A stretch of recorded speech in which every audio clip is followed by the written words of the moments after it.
Bonjour à tous les amis, j'espère que vous allez bien. On se retrouve aujourd'hui pour une nouvelle vidéo avec pas n'importe quelle voiture, la mienne, une de ma collection, on peut dire ça comme ça. Bref, il s'agit tout simplement de cette magnifique Golf 7 GTI. Et oui, une GTI, mais un petit truc en plus ou en moins, elle n'a jamais été modifiée, que ce soit moteur, carrosserie. Donc on va aller voir ça ensemble, elle mérite quand même le coup d'œil. Alors il s'agit ici d'une Golf 7 GTI de 2013, donc le restylage comme on peut le voir sur la face avant, là avec le beau liseré rouge que je kiffe, il est vraiment incroyable, franchement ils ont fait ça vraiment bien pour le coup.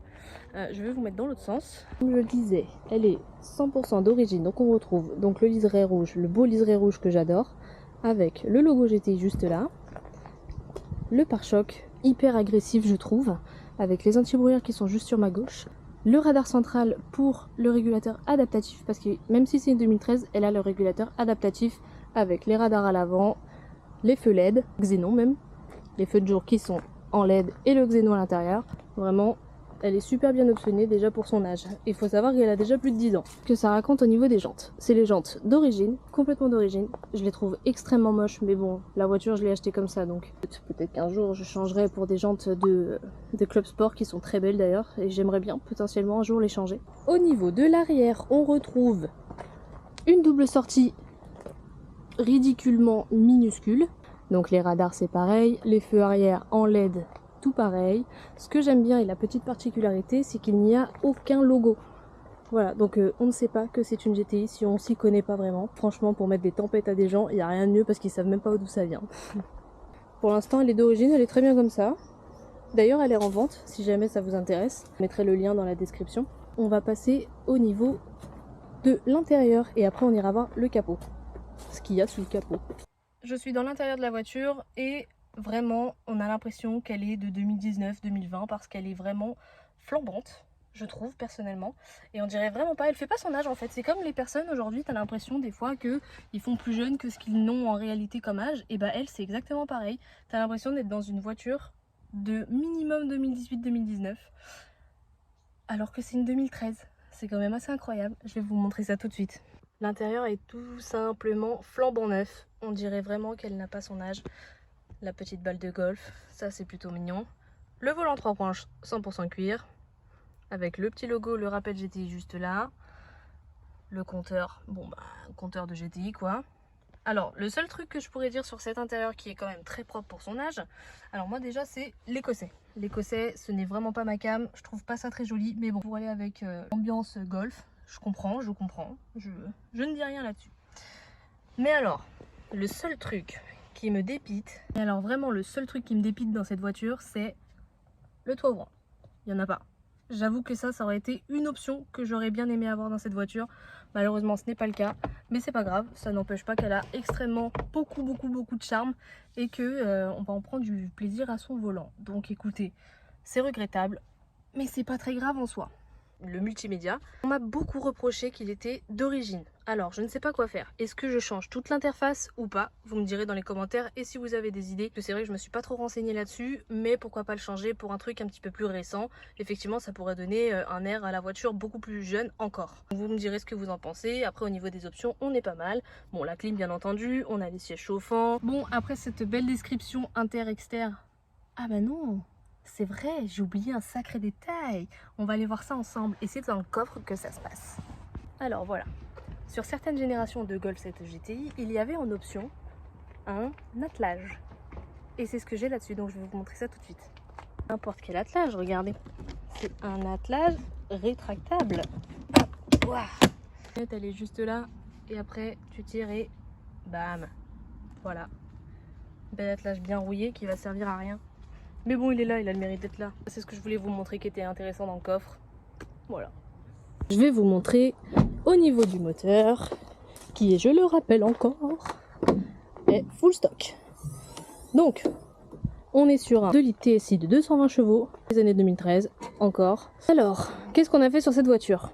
On a fait la chaîne, révision, qu'est-ce qu'on a fait d'autre? Ah oui, on a fait les deux électroaimants de la chaîne de distribution. Alors la panne, c'était un claquement au niveau de la chaîne. En fait, on a changé la chaîne ne sachant pas qu'il y avait deux électroaimants des arbres à câbles juste ici. Se change, c'est-à-dire ça et ça, qui créait ce petit tic tic tic tic tic tic tic qu'on entendait. Et voilà, c'était simplement en fait un léger décalage au niveau de la chaîne, mais tout ça s'est réparé et depuis plus aucun bruit, elle tourne sur ses 4 cylindres parfaitement bien. Juste pas fait la couronne d'accessoires puisqu'elle est encore bonne. Le filtre est d'origine, enfin du moins c'est pas un filtre KN ou ce genre de choses. Ah si d'ailleurs en plus je dis des bêtises, c'est un filtre KN. Je dis des bêtises, il y a juste pas le petit sticker qu'on met d'habitude ici, mais normalement c'est un KN et je l'avais démonté, mais si ça vous intéresse je pourrais le démonter. D'ailleurs aussi sur ma voiture je pourrais le démonter pour le nettoyer parce que ça fait un moment que je l'ai pas graissé. Donc je pourrais faire celui-ci et le mien si vous voulez dans une prochaine vidéo. Une chose aussi que j'ai fait il y a pas longtemps, c'est le joint de carter. Donc il suintait un petit peu et donc j'ai tout simplement décidé de le changer puisque comme c'est un véhicule que je souhaite vendre, je voulais que le prochain propriétaire n'ait absolument rien à me reprocher parce qu'on les connaît, les gars du Le Bon Coin ou d'autres sites d'occasion. Voilà, je voulais être sûre et certaine que ce véhicule parte dans un état exceptionnel et pour le coup on y est. Je pense vraiment qu'on y est. Elle est full origine, entretien full depuis le début. On a même fait un car vertical dessus, donc c'est même pas sponsorisé ni par personne, hein, c'est juste par un titre informatif. On a fait un car vertical dessus et il y a absolument rien à dire. Le véhicule n'a jamais rien eu. Bon, mis à part quelques propriétaires, mais bon, c'est du classique. Voilà, vraiment un véhicule qui a été entretenu, chéri et même encore aujourd'hui, j'en prends très soin. Donc voilà ce que je peux dire sur cette voiture. Maintenant, on va aller faire un petit tour avec et voir ce qu'elle a dans le ventre. Allez, on y va ma cocotte, c'est parti. On y va. On va aller faire un tout petit tour gentiment, histoire qu'elle chauffe, faire une ou deux accels, tranquille. Je vais essayer de vous dire un petit peu ce que je pense de cette voiture à la conduite. Vous savez, mon délice, une A3 8L de 2000 en 1,8 litre turbo, largement modifié. Pour l'instant, c'est plutôt agréable comme petite voiture. T'as la clim, c'est plutôt agréable aussi. J'avoue que les vitesses sont extrêmement souples et c'est super agréable, j'avoue. C'est tout doux.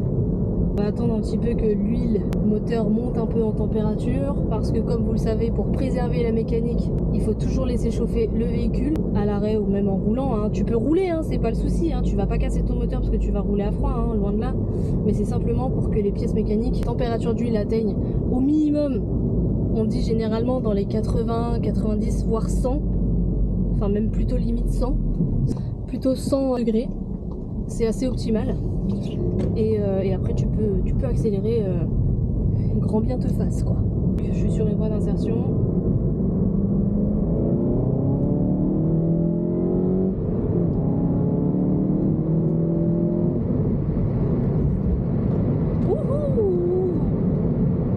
Le châssis il a pas l'air incroyable par contre parce que j'ai fait un petit... Tu vois ce que je veux dire? Ça a pas l'air ouf mais par contre niveau reprise de vitesse impeccable. Impeccable. Franchement, je suis repartie en deux. Hein. Je suis partie en deux. Et ça marche plutôt bien. Ah ouais, c'est vrai que vu qu'elle est d'origine, ce qui est assez dommage avec cette voiture, c'est que, bah encore, t'as la ligne d'origine. T'as le silencieux, t'as le kata, t'as tout. Et du coup, le bruit est vachement aseptisé. Et comme j'ai pas mis de micro, je sais pas si à la caméra vous allez l'entendre. Ou sur la vidéo, si le format va être assez bien pour que je puisse mettre un son quelconque d'échappement.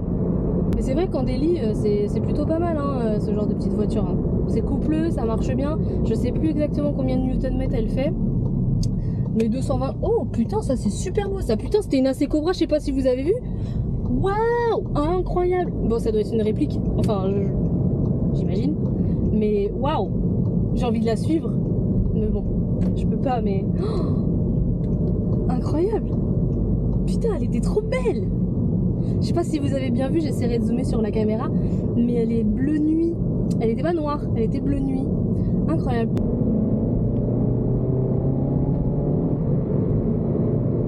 Pourtant, normalement, il n'y a pas de...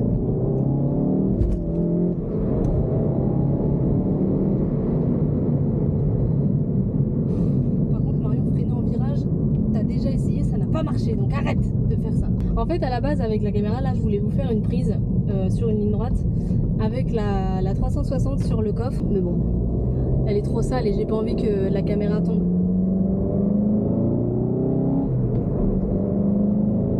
Un peu de lag aussi, effectivement.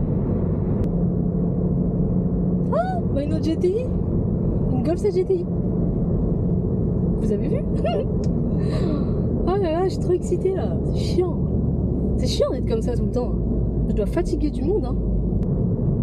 Mais en tout cas, au niveau de la sensation de conduite, c'est vraiment pas mal. Effectivement, je comprends un peu les gens qui souhaitent des Golf 7 mais en boîte auto, parce que t'as pas effectivement le petit plaisir où tu passes ta palette et tout, tu passes ton rapport, c'est instant, voilà. Mais je dirais que les boîtes manuelles c'est fait, je dirais pas pour les vrais passionnés parce que c'est pas vrai, mais pour ceux qui aiment l'ancien, genre ceux qui aiment l'ancien, qui aiment un petit peu voilà, genre sentir la voiture, genre vraiment c'est des sensations différentes. Et d'ici peu, je pense que je vous ferai une vidéo mais avec la grand-mère, voire même l'arrière-grand-mère de celle-ci.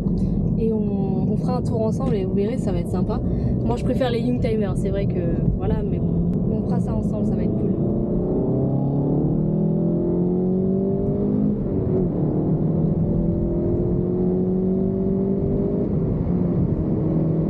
Putain, voilà, elle marche super bien. Bon, je vais me détendre parce qu'après je vais finir dans un mur, moi, je le sens. J'adore. En vrai, c'est trop stylé. Et pour 220 chevaux en traction, parce que c'est pas un 4Motion, c'est une traction. Et franchement, ça t'emmène quand même. Hein. Ça accroche bien au sol. Hein. Franchement, c'est pas mal, c'est pas mal.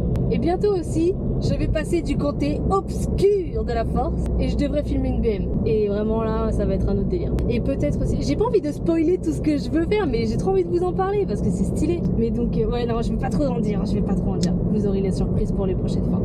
Mais bon, du coup, voilà quoi. J'ai trop envie de vous raconter, mais bon, je peux pas. Je peux pas. Enfin bon, les amis, je voulais vous remercier si vous avez été jusqu'au bout de la vidéo d'avoir regardé.